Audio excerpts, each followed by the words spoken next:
You wanted real talk, and this is where you'll hear it. Uninhibited by the toxic influences of cancel culture, unvarnished and unfettered, unencumbered by the censorship of traditional radio, uncontaminated by big media interests. And now, Sherman Unlimited.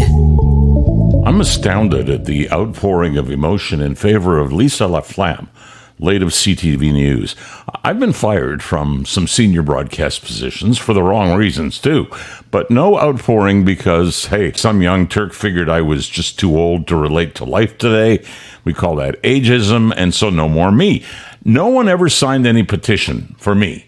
And there are lots of me's in that business, so this is not personal. Lisa was, or I could say is, an icon in Canada. Her journalism and her presentation are basically flawless. She's articulate, she's pleasant, and as for ageism, well, she's as beautiful today as she was when she began this job, and I would say if not more so. I was happy to welcome her into my home at 11 o'clock every night. She encapsulated the packaged network news as well as anyone could. But in the aftermath, there's anger in our land. Is it with Trudeau, the authoritarian, for planning to digitize all of us? No. Is it because we can't seem to get our shit together and make healthcare work in Canada? No. Is it how we are fitting in with the Ukraine war and throwing money at that instead of, say, oil? No. Is it the way the government has messed up our economy and beef is selling at $20 a pound? No. I could go on, but you get the picture? I see no petitions relating to any of those important issues, but I do see petitions directing BellMedia to rehire Lisa LaFlamme. I'm not her friend, but I have met Lisa a few times briefly. She is a lovely woman on all levels and in all senses, and she is highly qualified. But you know what? So what? The people signing the petitions are my age, and I'm in my 70s. Why are they doing that? Well, because my age group actually watches network TV, including network news. BellMedia is only too aware of that. And since we're on the way out, and I'm being honest about that, they can't really sell us anything but what? Medications. They want younger people. They think we have this great reporter, exceptional journalist, great-looking guy, Omar Sachedina. He's 39, and better yet, his heritage is not European like the rest of us old folks. We'll build a new set. We'll use a modernistic desk. Maybe we'll even make it acrylic or something like that because males don't need vanity fronts, and then we'll get young people to watch. One word for that, if that's what BellMedia bosses are thinking: horse shit. I know a little about broadcasting, and it has to do with numbers, so let me give you some. In Canada, cable use has fallen off a cliff because younger people have no use for network television or news as we know it. They're not stupid. They just look at the world differently. Listen to this.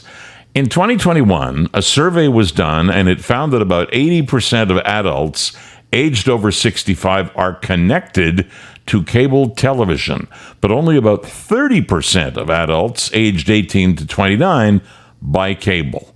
In the latter part of 2021 in Canada, adults over age 55 watched an average of about 36 hours of television weekly.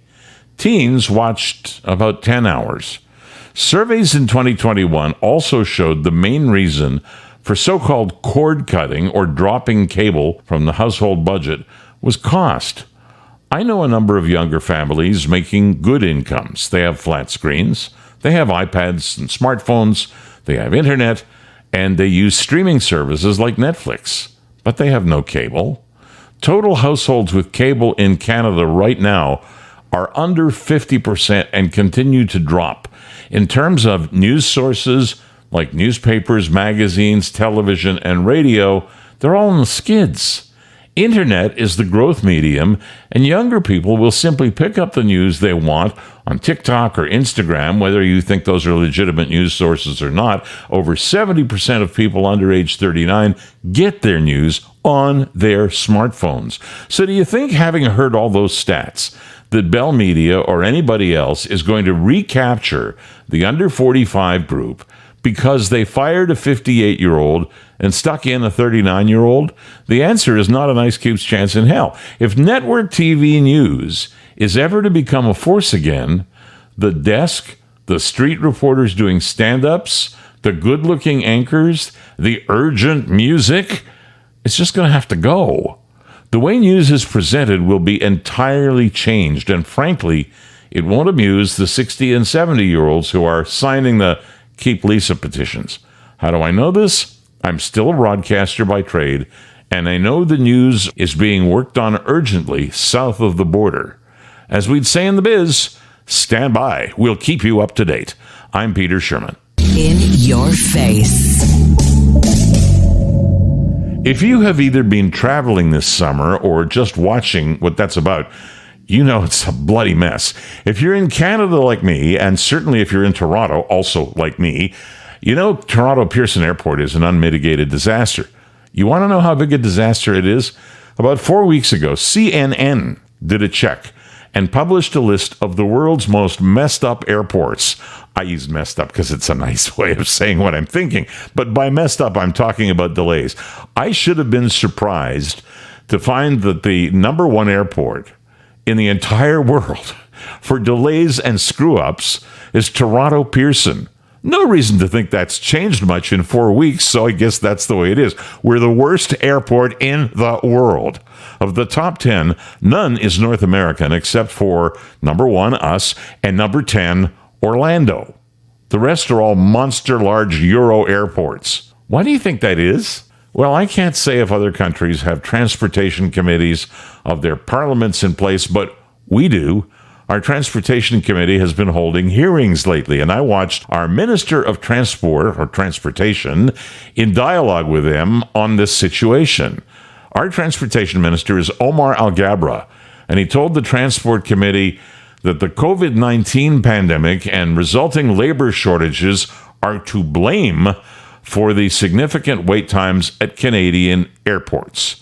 No shit, Sherlock. Now, how long are you going to sit on that excuse, and even worse, pour raw gasoline on the fire to make the situation even worse than that? One of the main reasons is that the Canadian government just won't stop using COVID as justification for any limitation it wants to come up with to make our lives more difficult in Canada, and that's exactly what they're doing. Al-Gabra, and boy, is that guy hard to watch. He said the ArriveCan app is here to stay. The ArriveCan app is here to stay. Well, isn't that terrific, Omar? Just another piece of road tar in a once well-oiled machine and another excuse to attract as much information to digitize in order to follow and control Canadians. A nice precursor for that bunch of toads we call a cabinet for the introduction of a new digital ID card they want to force on Canadians. Oh, it'll be handy, they say. And if you're one of those who trusts government, well, you'll buy it. Handy? Sure. We can use a single app to combine our birth certificates and our passports, our driver's licenses, our health cards, our credit cards, our banking info. Pick anything you like, all of it. And then, folks, they have absolute control. Just what we need.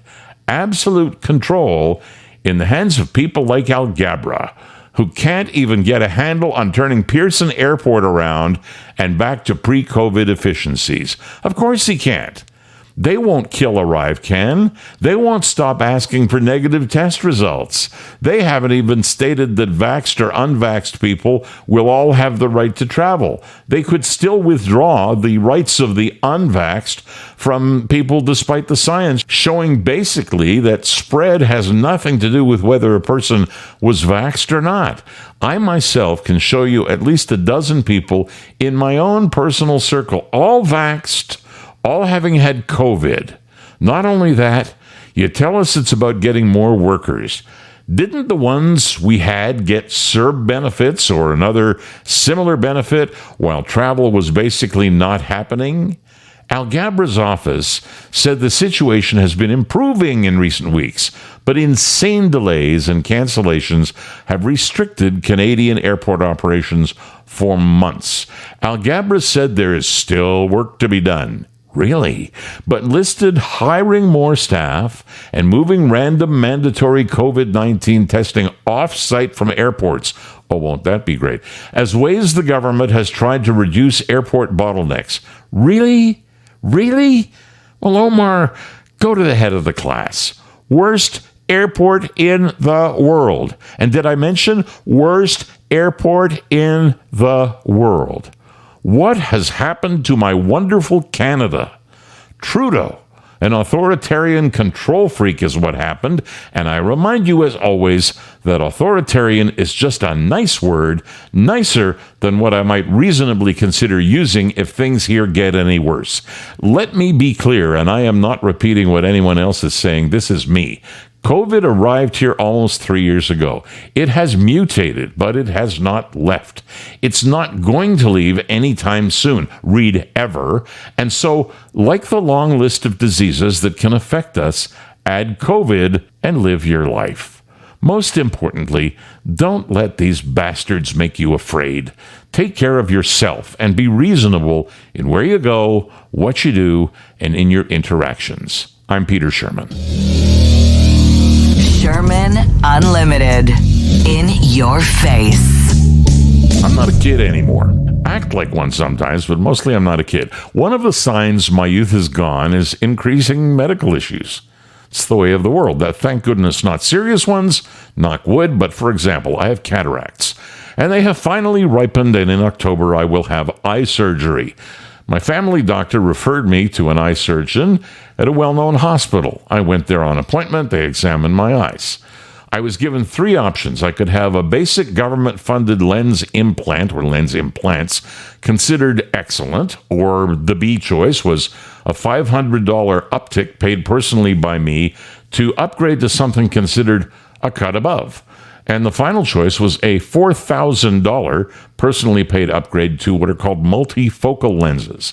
These are implants that mimic the transition lenses that I wear, that I have in my glasses, the ones that work for reading through the lower part of the lens and progressively address distance issues as your eyes look through the middle and upper part of the lenses.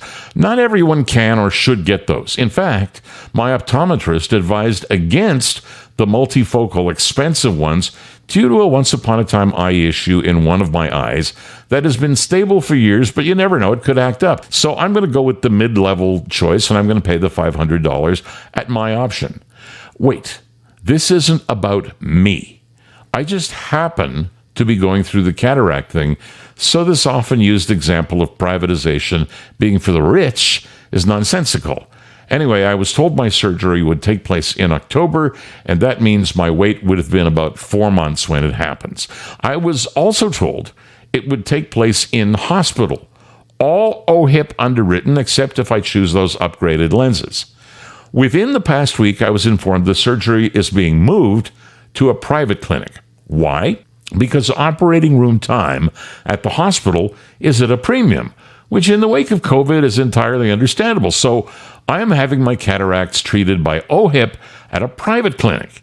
My expectation is that the operating room time at the nearby hospital will be put to better use on a cancer patient or somebody who needs a heart bypass or a hip replacement, although those procedures could also use private intervention.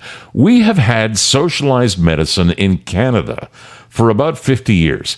It worked well at the outset, but back then, the largest cohort in society is still the largest cohort in society. Then it was the boomers, and we were very young, and we were very healthy, as young people tend to be. And now that largest cohort is aged 65 plus.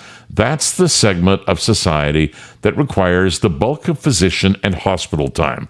Does that not tell you that handling the load would naturally be much more difficult and costly than it was 50 years ago for the very same folks? The naysayers hate the idea of privatization because, oh my God, some unscrupulous son of a bitch will use our suffering to make a profit. That is the most lopsided and uninformed view imaginable.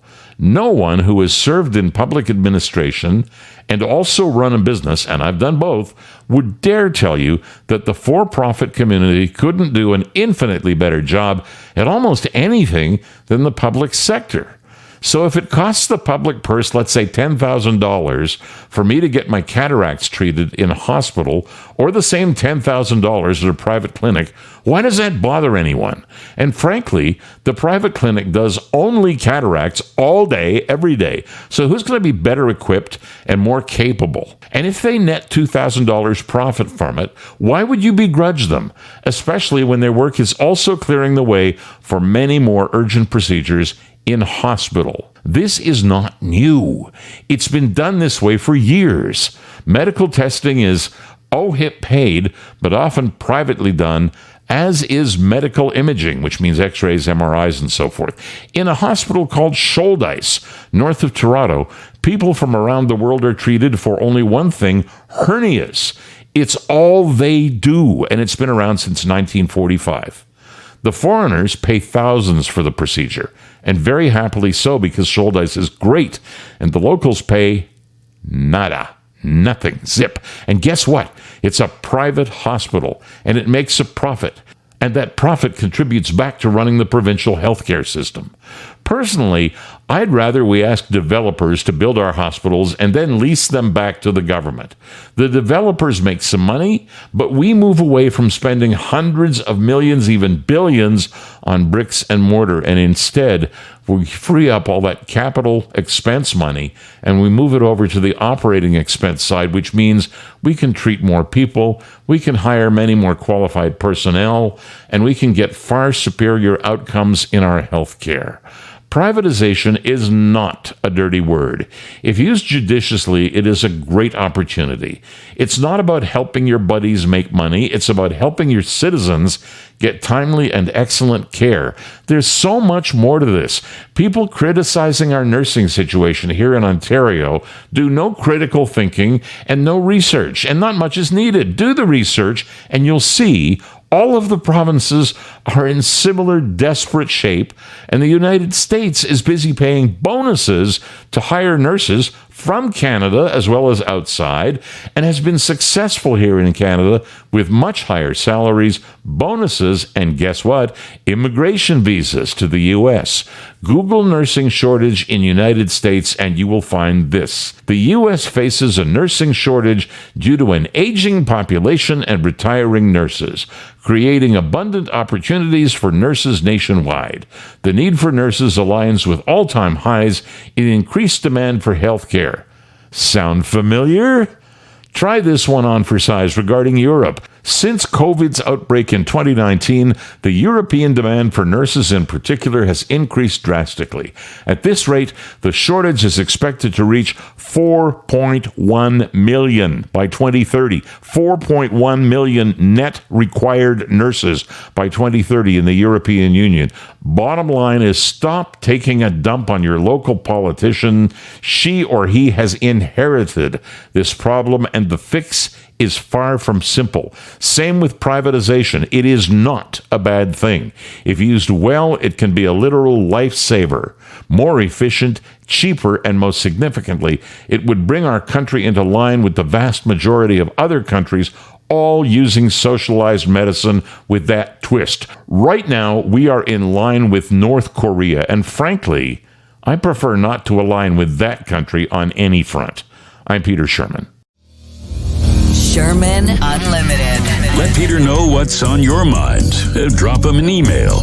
info@petersherman.com. Find future episodes wherever you find your favorite podcasts. So if you like what you heard, tell a friend. If you really liked it, tell 3 friends. If you really hated it, tell 3 enemies. We'll talk again soon.